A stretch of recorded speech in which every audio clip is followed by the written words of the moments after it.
لەبیرما لە مەکتەبدایان پرسی دوو دانە دوو دەکاتە چەند، هەموو تێکڕادایان نووسی دەکاتە چوار، کەچی ئەمن لە حیسابدا کەمم دەهێنا و دەهاتمە خوار، ئەویش لەبەرەوەی لای من وا بوو دوو دانە دوو دەبن بە یەک نابن بە چوار.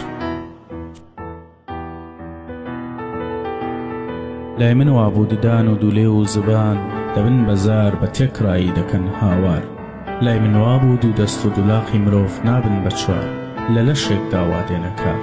لای من وا بوو گەڕەک خان و کۆڵان شەقام نابن بە چوار دەبن بە شار، تێدا دەژین دەوڵەمەند و خەڵکی هەژار. لای من وا بوو کۆڵگە و ڕیشە و لق و گەڵا نابن بە چوار دەبن بە دار، هەندێ کورت و هەندێ درێژ وەکو چنار. لای من وا بوو ئەوین و دڵجوانی و پاکی نابن بە چوار دەبن بە یار لە لای دڵدار.